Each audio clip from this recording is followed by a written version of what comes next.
What teacher lost everyone's respect in one day? I was taking my Spanish state exam when my phone rang. It was my mom's hospice. Your mother is declining fast. She has maybe 30 minutes left if she's lucky. The hospice was 20 minutes away if I walked, 10 if I ran. Miss Vexler didn't even look up from her clipboard. Phones down during state exams or automatic fail. No, you don't understand. Your mom's been dying for months now, hasn't she? Convenient timing for test day. She snatched my phone and locked it in her desk drawer. 28 minutes left. My best friend Isabella shot up. Just let him go, please! Miss Vexler planted herself in front of the door like a human barricade. Anyone who helps him leave gets reported for academic dishonesty. Through the desk holes, I could see my phone lighting up with texts. Please hurry, not much time left. That's when the principal's voice crackled over the intercom. Please send Archie Smith to the office for emergency family pickup. My heart jumped, but Miss Vexler walked to the intercom and pressed the button. Hospice said they made a mistake. The student is now taking a state exam. She turned back to me, eyes cold. Don't worry, I'm sure she's used to you disappointing her by now. The words hit like a physical blow. Something snapped in my chest and I couldn't breathe properly. I knew I was having a panic attack. 18 minutes left. Suddenly, the foster kid who never speaks stood up. His mom's the only adult who remembered my birthday. Her cake was the first birthday cake I ever had. Please let him say goodbye. Sit down, Anthony. Anthony's face crumbled, but he sank back into his chair. Miss Vexler scanned the room with narrowed eyes, daring anyone else to speak. You know what I think? She turned back to me, a cruel smile playing at her lips. I bet she's not even sick. Her fingers flew across the thermostat keypad. Probably just wants attention like you always do. Beep. Emergency shelter mode activated. The door locks clicked. We were sealed in. 15 minutes left. I could still make it if I ran the whole way. My chest was tight now, like someone was sitting on it. My heart was breaking in two. He's having a panic attack! Someone yelled. Maya, the special needs student, was crying now. Everyone laughed at my stutter. His mom taught me breathing exercises. Every day for free EE. Well, Miss Vexler was standing now. Maybe if Archie spent less time visiting her and more time studying, he wouldn't need to fake emergencies. My Apple Watch buzzed. Mom's heart monitor alert. Her vitals were dropping. 12 minutes. Maybe if I sprinted to see her. I was on my knees now, gasping. Please, she's dying. The classroom phone started ringing. Hello? Is this Archie Smith's high school? His mom is beep. Miss Vexler plugged out the phone mid-sentence. Amazing how the hospice knows exactly when we're taking state exams. Ellie, the quiet girl who was always covered in bruises, stood up shaking. She listened to me when no one else did. She saved my life. She wouldn't fake it. Please. Miss Vexler turned on me with pure venom. Well, this is the same mother who got me written up last month. Consider it karma. You're welcome. 8 minutes left. My legs gave out. I was crawling toward the door. That's when Ashley, perfect straight A Ashley, who'd never gotten a detention in her life, climbed on her desk. I have something to confess. Miss Vexler whipped around. Ashley, what are you? I cheated on every test. I stole the answer keys. I hacked your computer. What? Check your computer. It's all there. Miss Vexler abandoned the door, fumbling with her computer password. Ashley turned to me and grabbed my arm. Window, now. The whole class erupted. Desks banging. Kids shouting fake confessions. I grabbed a chair with shaking hands. Smash. Glass everywhere. I was through the window, cutting my hands, hitting the ground, running. 6 minutes. I ran like I'd never run before. My chest on fire. Heart shattering with every step. I burst through the hospice doors. Room 119. My mom looked so small in that bed. Her skin was paper thin, almost translucent. When I crashed through the door, completely out of breath with blood dripping from my hands,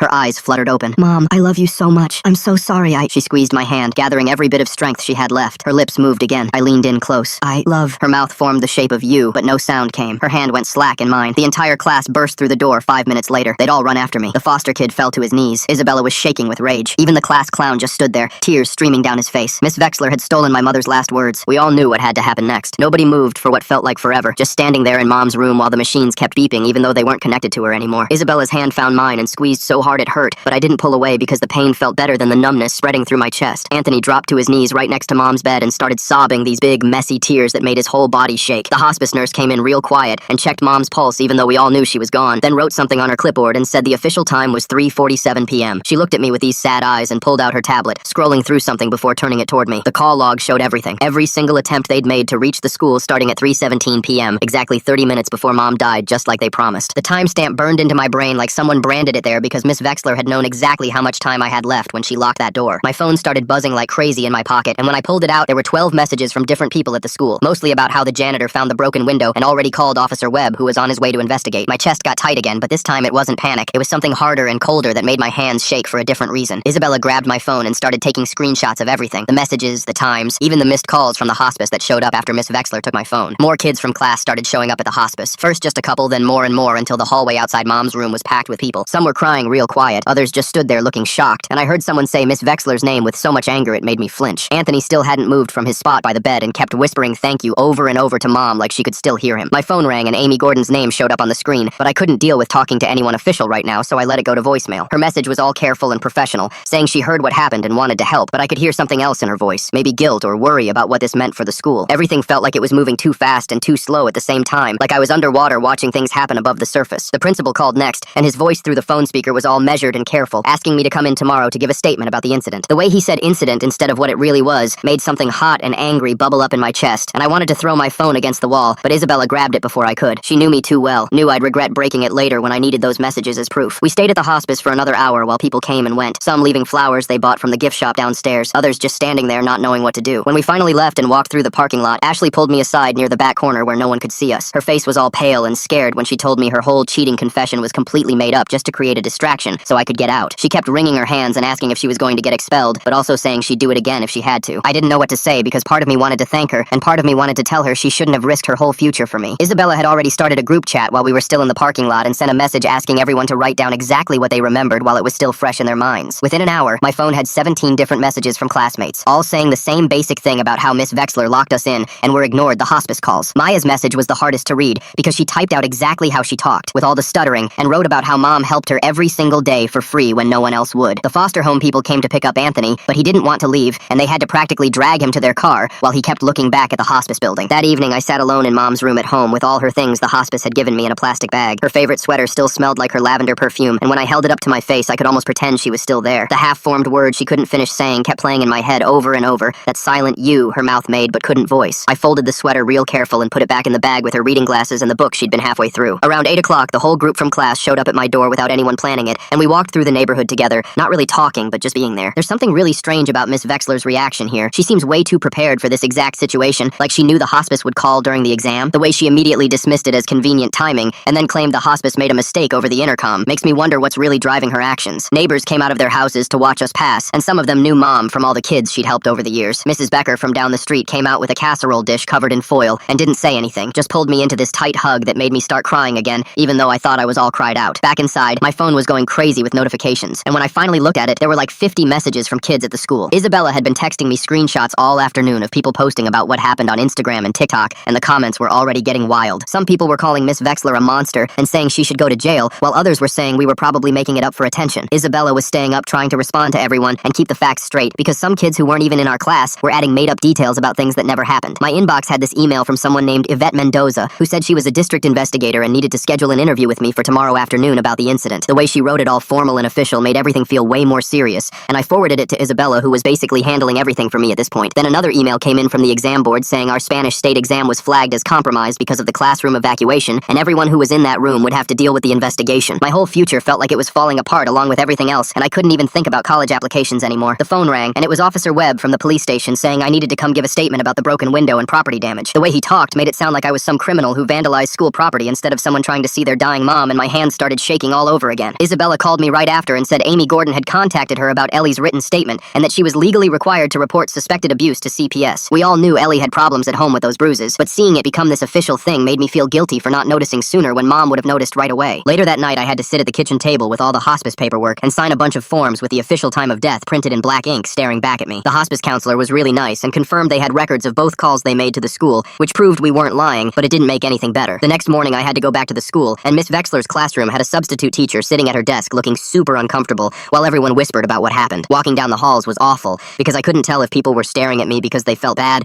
or because they just wanted to see the kid from the viral story. I kept my head down and tried to just get through each class without breaking down again. Amy Gordon pulled our whole group into her office during third period for what she called a grief check-in, and Anthony actually talked in full sentences for the first time I could remember. He told us how Mom was the only adult who ever made him feel like he mattered, and how she remembered things about him that even his foster parents forgot. We were all crying by the end, especially when Maya talked about how Mom helped her with her stutter every day after school for free. During fourth period, the principal held this big assembly where he talked about yesterday's incident and proper emergency procedures, but he never mentioned Mom dying or Miss Vexler locking us in. The way he made it sound all clean and official, like it was just some drill that went wrong, made me so mad I had to leave the auditorium before I did something stupid. At lunch, I went to the library and used their computer to file a formal complaint through the district's online portal with Isabella, helping me write everything down with all the exact times and details. Ashley came over and added her part about the fake confession she made to distract Miss Vexler, and took full responsibility for lying about cheating, even though she was just trying to help me. The librarian kept looking over at us because we were all crowded around one computer, but she didn't say anything when she saw we were crying. That afternoon, more kids started coming forward with their own stories about Miss Vexler and how she'd done cruel things to them over the years, but nobody had ever reported it before. One girl said Miss Vexler made her take a test the day after her dog died and told her animals don't have souls, so she shouldn't be upset. Another kid said she wouldn't let him call his dad when he was having an asthma attack because she thought he was faking. The stories kept coming, and Isabella was documenting everything in this big Google Doc she shared with Amy Gordon and the district investigator. My dad finally got home from his business trip that night, and when he saw all the missed calls and messages, he just broke down completely. He kept saying he should have been there, and how Mom would never forgive him for missing her last moments, but I told him it wasn't his fault because nobody expected it to happen so fast. We sat at the kitchen table going through all the emails and documents, and he got really quiet when he read the part about Miss Vexler saying Mom got her written up last month. He told me that Mom had reported Miss Vexler for making a special needs kids stand in the corner for an hour as punishment, and the principal had dismissed it as a misunderstanding. Now that made sense why Miss Vexler had been so cruel about everything, because she wanted revenge on our family. After school the next day, I was walking to my car when this woman with a press badge came up to me in the parking lot. She said her name was Zelda Vasquez, and she'd been looking into teachers who abused their power for months now. She showed me a folder full of articles she'd written about other cases and asked if I'd be willing to share my story. I told her I needed to think about it because everything was still too raw, and I didn't know if I was ready to go public yet. She gave me her card and said she'd wait for my call whenever I was ready. Walking back into school, I saw Ashley coming out of the principal's office, and she looked like she'd been crying. She told me they were threatening to put academic dishonesty on her permanent record, even though she admitted right away that her confession was fake. The principal said it didn't matter that she was trying to help me because she still disrupted a state exam and made false claims about hacking school computers. My stomach twisted knowing she was getting punished for trying to save me from missing my mom's last moments. That evening, I was sitting at home when my phone rang, and it was Leander Washington calling about Anthony. He said the school had contacted him about Anthony leaving during the exam, and now they were marking it as truancy on his record. He was trying to be supportive, but I could hear the worry in his voice about how this might affect Anthony's foster placement. Mom had worked so hard to keep Anthony in a stable home, and now that was at risk because he stood up for me. The next morning, a package arrived from the hospice with all their call logs and the nurses' notes from that day. Every single call they made to the school was documented with exact times and what they said each time. The notes showed how many times they tried to reach me and how urgent they said it was. I spent an hour making copies of everything while Isabella scanned it all to create digital backups on 3 different drives. Later that day, Officer Webb came to review the school security footage with me in the main office. We watched the footage from that morning, and you could see Miss Vexler typing on the shelter mode keypad right after the principal's announcement played over the intercom. The timestamp showed she activated it exactly 17 seconds after being told to send me to the office for emergency pickup. Even Webb looked uncomfortable watching it, and he kept shaking his head while taking notes. The next day at the school, I saw a woman in a suit walking Ellie to the counselor's office and found out later she was from CPS. Amy told me after lunch that they'd found evidence of serious problems at Ellie's home and were opening a full investigation. Mom had been right to worry about her all those times she noticed the bruises, and now I wished she was here to help Ellie through this. 2 days later, I got called to the district office for an interview with Yvette Mendoza from the school board. The interview felt more like being interrogated about the exam than about what Miss Vexler did to me. She kept asking if anyone had their phones out during the test and whether the exam papers were secure the whole time. She wanted to know if anyone could have taken pictures of the questions or shared answers while everything was happening. I realized sitting there that the district cared more about their test scores and exam security than they did about a kid missing his dying mother. When I pulled up my Apple Watch to show Mendoza the data from that morning, she finally paid attention. The watch had recorded every heart monitor alert from Mom's medical devices during those 30 minutes. You could see her heart rate dropping minute by minute while I was trapped in that classroom. Having to use my mom's dying heartbeat as evidence made me feel sick, but I showed her anyway. Mendoza took photos of the watch screen, but her face stayed blank like she was looking at a spreadsheet instead of proof of my mom's final moments. The next morning, Isabella had organized a sit-in outside Miss Vexler's empty classroom before first period. How did Isabella manage to organize all those students for a sit-in when everyone was already dealing with so much? The way she kept track of everything in Google Docs and helped file complaints while still planning protests shows such amazing organizational skills for a teenager. About 40 kids showed up and sat silently in the hallway with signs that said things like, "Let us say goodbye," and "Humanity over test scores." The vice principal came out and threatened everyone with suspension if they didn't move, but nobody got up. We all sat there until the first bell rang and then quietly went to our classes without saying a word. That afternoon, Bennett Mason from the Teachers Union released a statement to the local news defending Miss Vexler's right to due process. The statement warned against rushing to judgment and said teachers need to maintain exam security without being blamed for following protocol. Reading it made me understand that no matter what she did to me, she was going to have professional defenders protecting her. The system was designed to protect teachers like her, not students like me, and that made everything feel even more hopeless. That evening, I dragged myself to the school board meeting even though every part of me wanted to stay in bed. The meeting room was packed with parents and teachers, and I signed up for public comment with shaking hands. When they called my name, I walked to the podium and looked at 5 board members shuffling papers and checking their phones like they had better places to be. I started telling them what happened, and my voice cracked on every other word, but I kept going. I told them about the hospice call and the locked door, and Mom dying while I was trapped in that classroom. One board member was doodling on his notepad, and another kept looking at the clock on the wall. Halfway through my statement, the room started spinning, and my chest got so tight I couldn't breathe right. The panic attack hit me hard, and I gripped the podium to stay standing. That's when Amy Gordon stood up from the audience and walked right up to me. She started doing the breathing exercises Mom had taught Maya, and coached me through them while everyone watched. 4 counts in and 4 counts out, and slowly the room stopped spinning. I finished my statement with tears running down my face and my voice barely above a whisper. The board members thanked me for my time and moved to the next speaker like nothing had happened. The next morning, I woke up to my phone going crazy with notifications. Zelda Vasquez had published her article about what happened,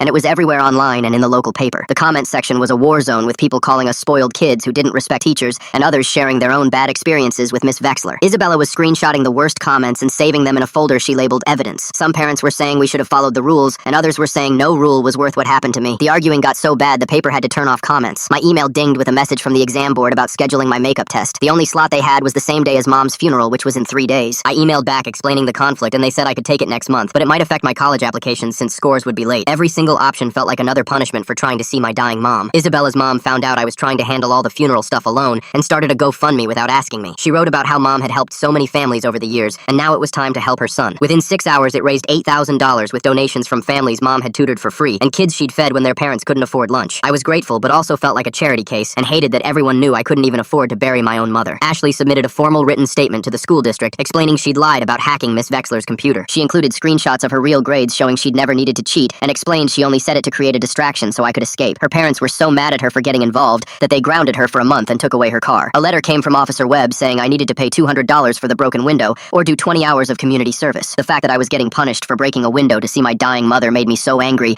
I threw the letter across the room. Isabella's mom said she'd help me fight it, but I was too tired to care anymore. That night I was going through Mom's stuff and found an old voicemail on my phone from 2 weeks ago that I'd never deleted. She was reminding me about a dentist appointment, and at the end she said love you in that casual way moms do when they don't know it might be the last time. I played it over and over until I had it memorized, and then saved it in 3 different places on my phone and backed it up to the cloud twice. The principal sent an email to all parents that night trying to cover everything up. He blamed what he called the incident on a technical error with the intercom system and claimed Miss Vexler couldn't hear the announcement properly because of static. The lie was so obvious that even parents who weren't there started asking questions on the school Facebook page. Parents were demanding to know why the door was locked and why multiple phone calls were ignored if it was just an intercom problem. 6 days after Mom died, the district finally announced that Miss Vexler had been placed on paid administrative leave while they investigated. She was still getting her full salary while I was picking out the cheapest casket I could find and trying to figure out how to write a eulogy. When I read the announcement in the hallway, Isabella had to physically grab my arms to stop me from punching the wall. The other kids from class were just as mad, and we all stood there in the hallway not saying anything because there wasn't anything to say that would make it better. 2 days later, my phone buzzed with an email from an address I didn't recognize. The attachment was a PDF file with 3 separate complaints against Miss Vexler from the past 5 years. Each one described stuff that made my stomach turn, like when she locked a kid with diabetes in the classroom during a medical emergency, or when she refused to let a girl call her mom who was having surgery. Every single complaint got the same result, which was either dismissed for insufficient evidence or Miss Vexler getting sent to some training workshop that obviously didn't change anything. I sat there staring at my phone screen feeling sick because Mom had died for nothing and this woman had been doing this for years. The next morning, Amy Gordon knocked on my door holding a folder and looking nervous. She worked for Child Protective Services and said she needed my help with Ellie's case because Mom had told her about concerns she had. Ellie was staying with an emergency foster family now after everything came out about her home situation. Amy wanted me to write down everything Mom had said about Ellie and any times Mom had helped her or noticed the bruises. I spent 3 hours writing down every detail I could remember, like how Mom would pack extra lunches knowing Ellie wasn't eating at home,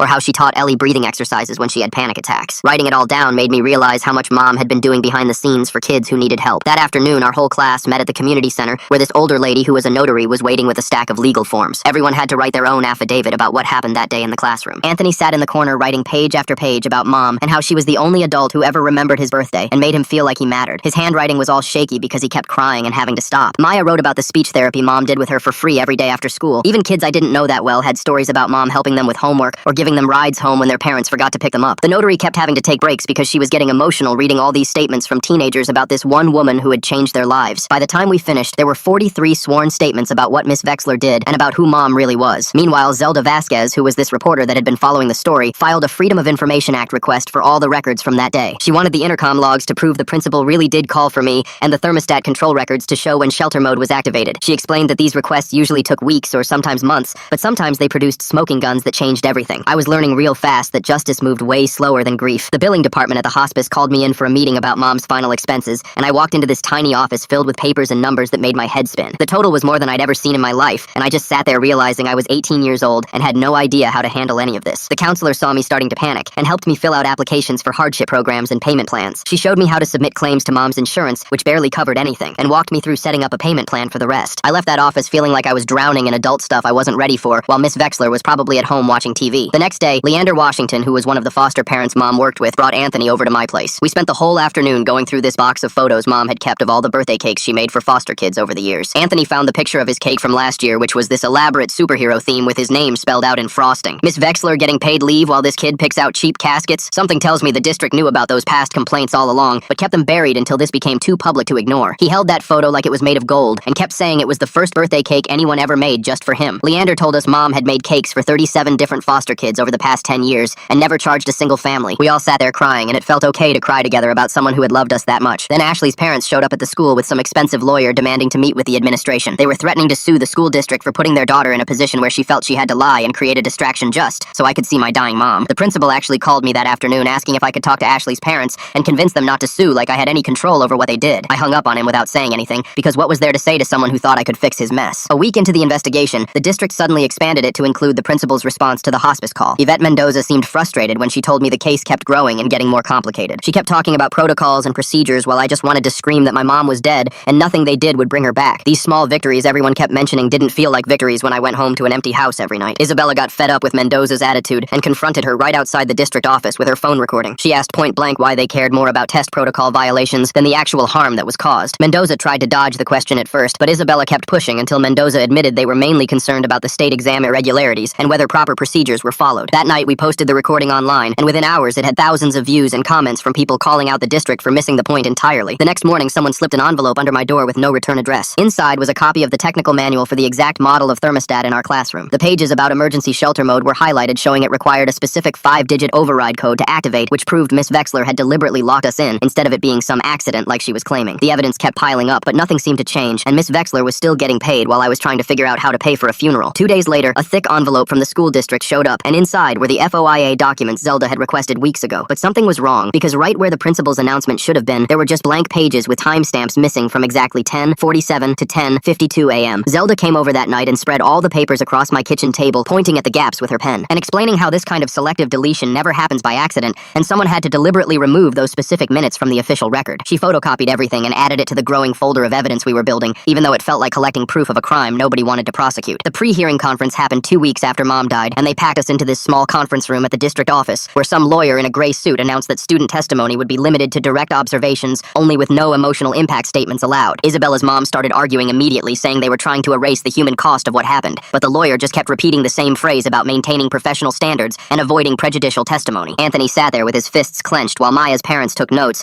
and Ashley's lawyer whispered something to her dad, who looked ready to explode. They handed out these forms we had to sign agreeing to the testimony restrictions, and I watched everyone reluctantly put pen to paper, knowing we had no choice if we wanted to be heard at all. 3 days after that meeting, Amy called to tell me Ellie had been moved to a temporary shelter facility after her foster placement fell through, and she said it was actually safer than where she'd been before, but the way her voice caught on the word safer told me everything. I went to visit Ellie at the shelter and found her in this sterile common room with plastic furniture and cameras in every corner, and she looked smaller somehow, like the system was slowly erasing her. She told me Mom would have been devastated to see another kid falling through the cracks, and I couldn't argue because Mom spent years trying to help kids like Ellie find stability. The community service paperwork arrived the next morning, requiring my signature to confirm 20 hours of unpaid work at the school for the window I broke saving my mother's life. Officer Webb showed up at my door to witness the signing, and at least he had the decency to look ashamed when I wrote my name on the line agreeing to give free labor to the place that killed my mom. He mumbled something about just following protocol, but we both knew this was the system protecting itself by making me the criminal instead of them. Mom's funeral was 4 days later in the small chapel she'd always liked, and even though we couldn't afford much, the entire class showed up, filling every pew and standing along the walls. Anthony had written this poem about birthday cakes and second chances that he read in a shaking voice, while Maya managed to sing Mom's favorite hymn, despite her stutter getting worse with every verse. Even kids who barely knew her came to pay respects, and I recognized faces from the hallway who'd never spoken to me, but somehow knew what Mom meant to our school. Miss Vexler didn't show her face, which was good, because Isabella looked ready to fight anyone who dared defend what happened that day. The exam board letter came a week after the funeral, granting me a partial waiver that let me graduate without the Spanish exam, but marking it as incomplete on my permanent transcript. They made it sound like mercy, but really it meant some colleges would automatically reject my application because of that incomplete mark following me forever. Another dream Mom wouldn't see come true because one teacher decided her power trip mattered more than a dying woman's last moments with her son. The district hearing finally happened 3 weeks after Mom died in this big conference room with wood paneling and a long table where 5 board members sat like judges. They presented their evidence first with printed logs and policy manuals and PowerPoint slides about proper emergency procedures,